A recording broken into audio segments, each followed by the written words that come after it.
Oh, John Kerry's Mideast peace talks have gone nowhere. Hey, y'all, Scott Horton here for the Council for the National Interest at councilforthenationalinterest.org. U.S. military and financial support for Israel's permanent occupations of the West Bank and Gaza Strip is immoral, and it threatens national security by helping generate terrorist attacks against our country. And face it, it's bad for Israel, too. Without our unlimited support, they would have much more incentive to reach a lasting peace with their neighbors. It's past time for us to make our government stop making matters worse. Help support CNI at councilforthenationalinterest.org. All right, y'all, welcome back. I'm Scott Horton. It's my show, Scott Horton Show. Our first guest today is Nancy Youssef, now at the Daily Beast. Welcome back to the show, Nancy. How are you doing? Great to be with you. Good, good. Very happy to have you back on the show. The article is called U.S. Warplanes Are Helping Iran Win. Well, no doubt about that, I don't guess. But helping them win what? Where right now? Well, right now, the Iraqi forces who have Iranian advisors and Iraqi militias who also have Iranian advisors are in the Sunni city of Tikrit, which we know in this country most of all is Saddam Hussein's hometown, and they are battling the Islamic State forces there. And one of the reasons the Islamic State has not been able to fend off the roughly 23,000 troops that are confronting them is that they can't move large numbers of troops, and they can't move large numbers of troops because of the U.S. air campaign, which has made it all but impossible for them to move any sort of large formations throughout the country. And so the sort of second-order effect, if you will, of the U.S. air campaign is to help Iranian-backed forces and militias potentially take back the Sunni city from the Islamic State.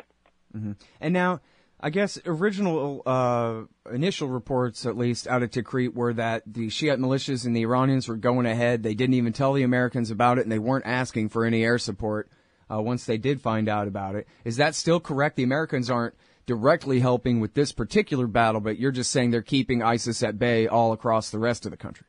That's exactly right. And the U.S. was not told. General Lloyd Austin, who's the head of U.S. Central Command, said they learned about it through drones, surveillance, if you will, that the offensive was happening. And remember that there have been reports that the Iranian forces have their own air resources and are able to do their own strikes and surveillance as well. So there is nothing to indicate that the U.S. has been doing anything directly to help in the Tikrit campaign. Right.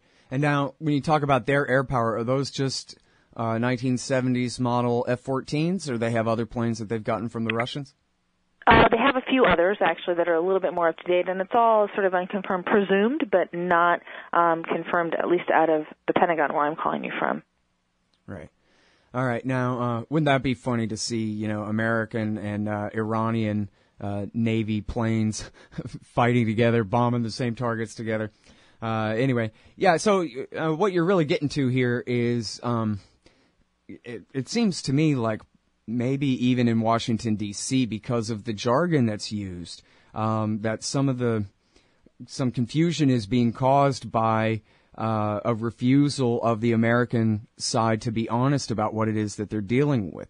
For example, when they say Iraqi forces, what they mean is Iranian-backed Shiite militias and what's left of the Iraqi army, which is an Iranian-backed Shiite militia. If they want to talk about Iraqis in terms of civilians, well, that includes all kinds of Shia, Sunni, and Kurds. But there is no Iraqi forces. The forces are already completely split along sectarian lines, correct? Well, that was a result of former Prime Minister Nouri al-Maliki, who got rid of Sunni generals and whatnot.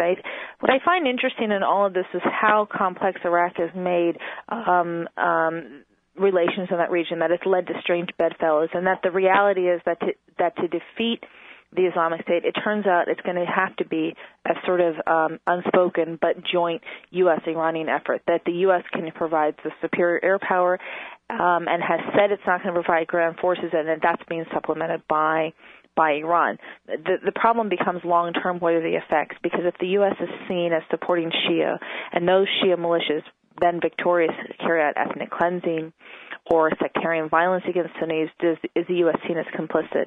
That is, what is the Iraq that emerges if these militias are victorious in defeating the Islamic State? What's left behind? And who's going to make sure that it is as inclusive as the U.S. has called for? Mm. Well, that's kind of what I mean about the jargon there about, if you go back 10 years, they said, well, we're fighting for the Iraqi people against the terrorists, when in fact they were fighting for the Shiite militias against the Sunni militias and helping kick all the Sunnis out of Baghdad and helping create the groundwork, create the reasons why people would rally to the Islamic State or then Al-Qaeda in Iraq in the first place. And it seems like that's the same kind of danger that they're going under now. If they are really convincing themselves that these are, quote, Iraqi forces taking back Tikrit rather than Shiite forces invading and conquering Tikrit, then that's a major difference just in the way that it's explained and the way it's understood, compared to the truth and what's actually happening on the ground there, right?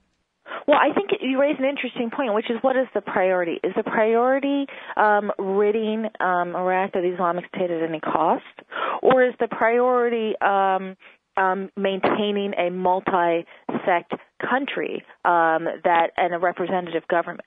That right now, at least, neither one is possible. That the Iraqi forces simply cannot conduct an operation needed on their own, and the U.S. cannot concede that it is working in the U.S. And so we have this sort of opaque war in which alliances are being made but not being spoken about. Mm-hmm. The purposes are sort of different for each one of those countries. I think the U.S. priority is keeping Iraq intact. The Iranian purpose is to increase its influence in the region. And so when you say we don't really know, it's because everybody's sort of speaking in code, right, because this conflict has created so many strange bedfellows. Mm-hmm. Yeah, and now, I guess, well, let me ask you this. Do you know much about the Shiite militias working with Sunni tribal leaders? I saw some pictures and read one report that said that there are Sunni tribes who are happy to work with the Shia against the Islamic State right now. And I was thinking, if they're powerful enough to really be a good partner with the Shiite militias, maybe they would be the ones who end up holding Tikrit rather than it being cleansed and the population replaced by Shiites. That's right. I mean, that's the hope, that there is some sort of alliance, that the Sunnis that were seen as maybe fearing militias are saying, this is a better alternative, that it is worth making that alliance to rid our community of the Islamic State, that we don't want to live under the Islamic State. My own sense is that, frankly, if given the choice, the Sunnis don't want to live under either. They don't want to live under an Iraqi government in which militias have such a strong power, and they don't want to live under the Islamic State either. And so the question becomes, how long does this alliance hold out? I think the concern about the ethnic cleansing is very real, but so far we haven't seen evidence of it, and I think there's an awareness by all sides that to begin to conduct that now threatens the state, threatens the government, and threatens the U.S. coalition. That the U.S.-led coalition will not stay intact if some of those Sunni Arab state partners start to see that. And so it's all very delicate right now, is how I would put it, and everybody's being delicate in their language and in their approach and even in their military tactics. Mm-hmm. Yeah, very contradictory policies, it seems like, here between the Americans and the Iranians as they're working together. If the Americans really mean what they say about trying to hold the Iraqi state together, when the Iranian-backed factions, the Dawa Party and the Supreme Islamic Council, have been very clear since 2003 that all they want to do is break off Shiistan. They want strong federalism, meaning let the Sunnis rot out in the sun with the worst part of Iraq, with the least amount of developed oil resources. And if they don't like it, tough. And if they could get the Americans to take Baghdad for them, then that would be nice. But otherwise, their agenda always was take Shiistan, not try to conquer all of, Fallujah, Tikrit, Mosul, etc., right? Well, what's kept Iraq intact, though, is that nobody can survive independently. That neither the Kurds nor the Sunnis nor the Shia can actually survive with an independent state. And so what's happened is this sort of breakup along sectarian lines, but no one has been pushing for the actual division of the state because nobody can sustain it.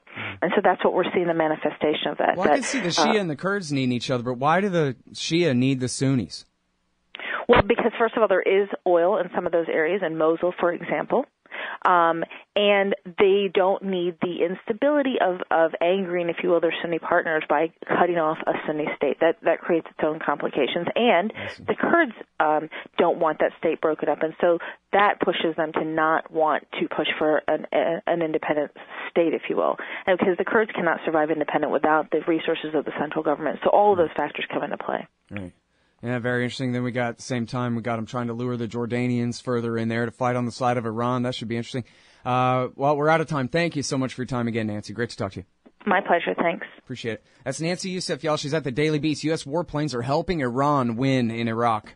Hey, Al, Scott Horton here, and I'm so excited about commodity discs from commoditydiscs.com. They're 1-ounce silver pieces with a QR code engraved on the back side. Scan the code with your phone and get the instant spot price. Commodity discs are paving the way forward for the alternative currency community in America and around the world. The QR code Commodity Disc. Technology has now finally made a real free market silver currency viable. And anyone who donates $100 or more to the Scott Horton Show at scotthorton.org/donate gets one free. That's commoditydiscs.com.